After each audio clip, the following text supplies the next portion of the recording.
Assalamu alayka ya waliyullah. Assalamu alayka ya nabi wa rahmatullahi wa barakatuh. Assalamu alayna wa alayka ya shalihin. Assalamu alayka ya waliyullah. Assalamu alayka ya habibah Rasulillah sallallahu alaihi wasallam. Assalamu alayka ya sahibal karam. Assalamu alayka ya syekhana al-karam sya'bul mustafa. Assalamu alayka ya sayyidi syuhbatu sya'bul radiyallahu ankum wa tahiyatan minna ilaikum wa rahmatullahi wa barakatuh. Al-Fatiha. A'udzu billahi minasyaitonir rajim.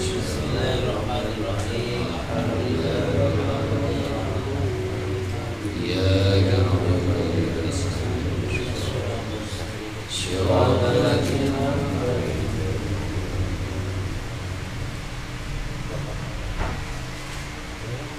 Assalamualaikum warahmatullahi wabarakatuh.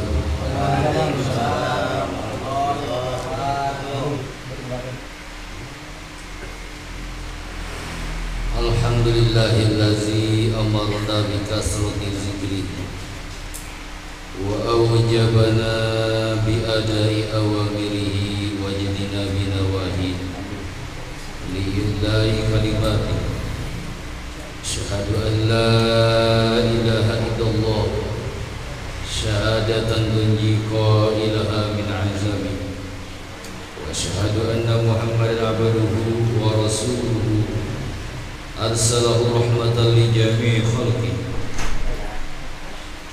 Allahumma fassalli wa sallim wa barik ala sayyidina Muhammadin sallallahu alaihi wasallam nabiyyihi wa rasulih wa ala alihi wa ashabihi wa ma tabi'ahu bi ihsan ila yaumil liqa'i rabbih.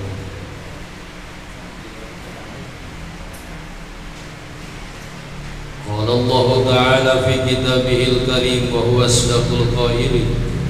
A'udzu billahi minasy syaithanir rajim. Ya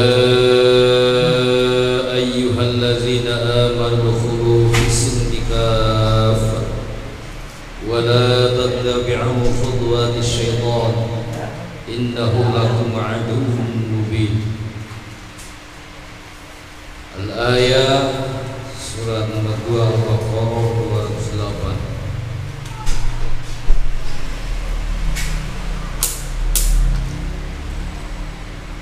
Ilahi anta maksudi wardaka matlubi adini mahabbataka wa ma'rifataka. Amma ba'd.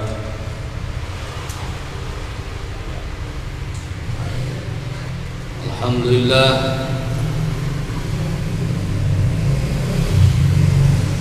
bersyukur kita kepada Allah Subhanahu wa taala dengan ucapan alhamdulillahirabbil alamin, bahwa dengan takhsis iradahnya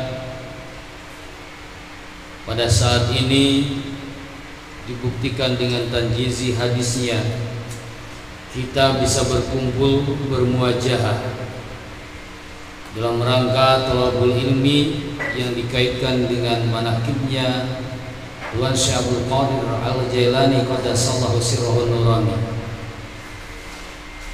Kita berharap semoga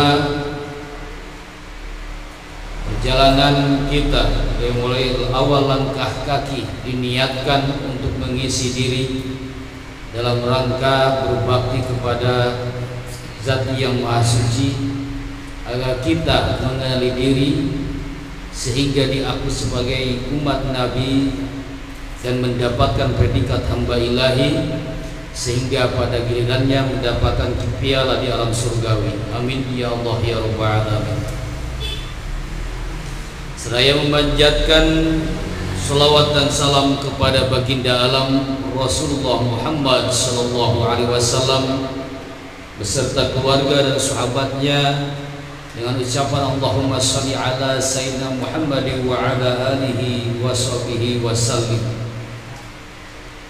dengan harapan semoga rahmat dan keselamatan tersebut disampaikan juga kepada umatnya yang senantiasa mengikuti sunnah-sunnahnya dengan segala kebaikan, mengikuti sunnah-sunnahnya dengan niat untuk menegakkan kalimat thayyibah, kalimat la ilaha illallah, dengan tujuan tiada lain selain keridhaan Allah Subhanahu wa taala.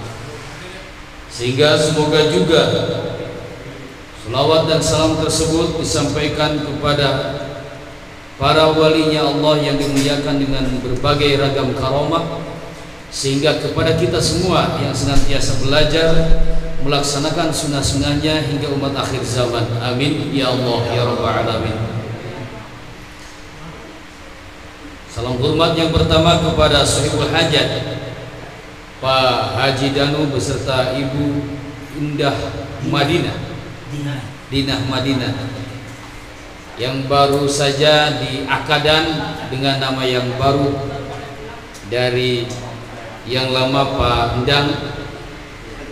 Dan mohon doa dari semua, semoga pertama nama tersebut sebagai doa yang akan membawa keberkahan kepada beliau berdua dalam kehidupan dunia dan akhirat. Yang kedua, ini menjadi doa sehingga nama tersebut bisa tersosialisasikan dalam kehidupannya, karena kalau tidak sampai memasyarakat maka nama tersebut tidak akan menjadi doa. Karena doa itu yang dikabul adalah doa yang senantiasa dipaju, yang senantiasa diungkapkan. Anu mati, anu matuh, mual mati lamun teu matuh, cek orang Sunda. Ai mati bahasa Indonesia naon? Ampuh. Takkan ampuh kalau tidak dibiasakan disebut. Maka semoga saja ini menjadi matu sehingga menjadi mati bagi kemajuan beliau berdua. Amin ya Allah ya Rabbal alamin. Salam hormat yang kedua disampaikan kepada Ketua Lembaga Dakwah TQN Pondok Pesantren Suria Laya Bekasi Raya Bapak Atis beserta reng-rengan, juga kepada teman-teman seperjuangan Kang Ustadz Aja, Kang Ustadz Arma, Kang Ustadz Dian, Kang Ustadz Atin, dan Ustadz Nanang juga. Alhamdulillah semuanya mendapatkan keberkahan dari Allah Subhanahu wa taala. Dan juga hadirin wal hadirat rahimakumullah. Dalam kesempatan ini saya dipercaya untuk menyampaikan apa yang diamanatkan Allah pada qaul saya, bagian kecil daripada keilmuannya, dan saya diberi amanah untuk berusaha sesuai kemampuan untuk membahas apa yang disebut dengan Islam kafah. Hadirin ikhwani rahimakumullah, perjalanan sejarah Islam tidak hanya dijalankan dengan perutusannya Rasulullah Muhammad SAW. Agama Islam ada sejak Nabi Adam ada, namun secara resmi disebut Islam adalah sejak Nabi Ibrahim. Rasul pertama yang membawa risalah adalah Nabi Nuh alaihissalam. Nabi Adam tidak membawa risalah karena untuk kemana dan untuk siapa. Kalau beliau sebagai Rasul, kepada siapa diutus? Karena beliau adalah manusia pertama. 1000 tahun kemudian setelah Nabi Adam wafat, lahir turunan yang ke-9-nya adalah Nabi Nuh alaihissalam. Ini adalah Rasul pertama. Beliau membawa risalah, dan kemudian dilanjutkan risalah-risalah ini oleh nabi-nabi setelahnya. Baru diperbaiki risalah ini setelah kelahiran keturunannya yang ke-10 atau ke-19 dari Nabi Adam, yaitu Ibrahim alaihissalam. Maka pada masa Nabi Ibrahim bukan lagi risalah Nabi Nuh, tetapi risalah Nabi Ibrahim atau syariat Nabi Ibrahim. syariat Nabi Ibrahim kemudian dilanjutkan oleh anak turunannya. Di sini ada dua jalur. Yang pertama jalur kanan, yang kedua jalur kiri. Jalur kanan katakan ini adalah jalur Arab.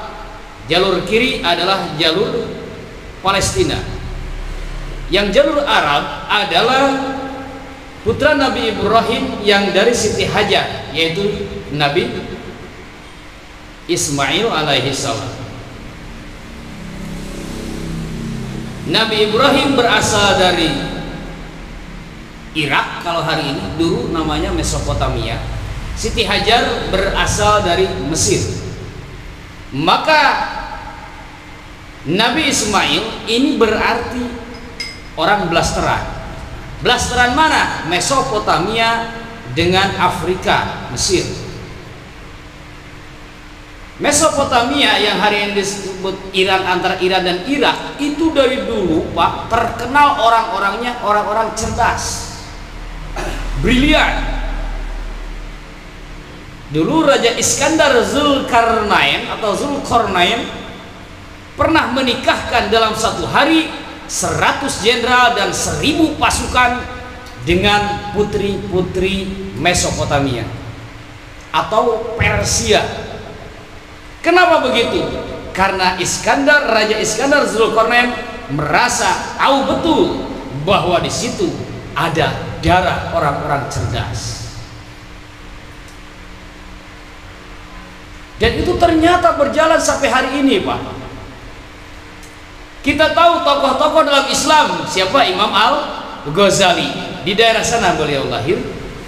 Syekh Abdul Qadir Al-Jailani, di daerah sana beliau lahir. Kemudian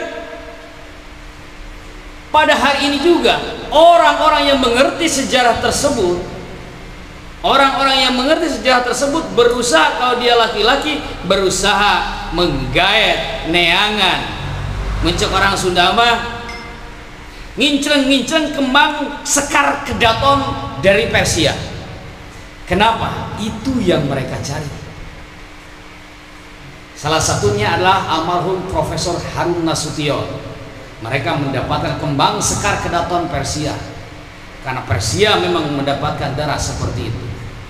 Nah, Nabi Ibrahim turunan sana, Mesir juga memiliki sejarah panjang dalam peradaban umat Islam. Orang-orangnya diberi kelebihan oleh Allah Subhanahu wa taala. Ibunya Siti Hajar berasal dari Mesir. Lahirlah Nabi Ismail. Nabi Ismail ditetapkan oleh Allah beserta ibunya tinggal di Mekah atau Arab atau Hijaz. Sementara putra yang kedua dari istri yang pertama, yaitu Nabi Ishak, ditetapkan di Palestina. Ini yang menarik, Pak.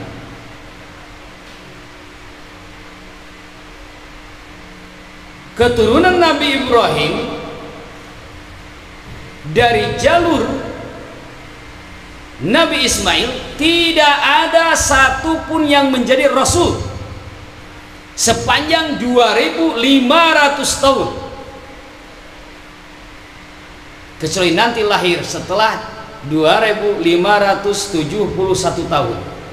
Sepanjang 2500 tahun tidak ada keturunan yang menjadi rasul. Sementara dari jalur Nabi Ishak itu semua rasul, sehingga disebut Rasul Bani Israel. Pertama, Nabi Ishak memiliki putra Nabi Yakub. Nabi Yakub panggilannya Israel. Jadi kalau disebut Nabi Israel itu Nabi Yakub, kalau disebut Yakub itu ada Israel. Nabi Yakub dari Palestina disuruh oleh ayahnya Nabi Ishak, ente berangkat ke Persia, ini kaditu, nih bawa surat dari ayah. Dibawa suratnya ke uaknya, ternyata isinya dia harus ditikahkan dengan putri dari uaknya tersebut. Begitu melihat putrinya yang bernama Lia atau Lea, terpanah asmara Nabi, bukan Nabi waktu itu, Yakub kecil. Kata uanya, oh babeh ente teh nikahkeun ente jeung anak uah. Kumaha hidup baik? Atuh kan tenan wah. Budak uah sakitu gelisna bae nerkom hayang pisan abi nikah ka budak uah. Tapi kan ente apa? Kumaha syariatna aki hidup? Kedah gawe heula wah keur mas kawina 7 tahun. Heuh sok gawe heula 7 tahun. Gawe heula ka 7 tahun keur mas kawin teh beh. Kerja dulu 7 tahun. Setelah selesai 7 tahun baru dipanggil. Kup ente sudah 7 tahun kerja, ini sudah cukup memenuhi untuk syarat pernikahan, maka sok uaina dikawinkeun. Begitu pada ditikahkan, ternyata lain jeung dia yang sudah dia rindukan sepanjang 7 tahun tersebut. Ternyata dengan kakaknya. Wah, yang aku pandang sejak awal dan aku jatuh cinta dalam pandangan pertama bukan dia. Siapa? Adiknya. Oh, guys kieu. Da teu meunang dina syariat Nabi, dina syariat aki hidup. Dalam syariat kakekmu tidak boleh menikahkan seorang anak yang kecil kalau kakaknya belum menikah. Terus gimana wah? Aku tidak mencintai kakaknya, yang aku cinta adiknya. Udah begini, syariat tetap harus dilaksanakan. Ente tikah dulu nih anaknya, kakaknya. Setelah itu kamu kerja lagi 7 tahun, nanti 7 tahun ke depan baru tikah lianya. Karena syariat Nabi Ibrahim memperbolehkan waktu itu, maka ditikah kakaknya, saya lupa lagi namanya.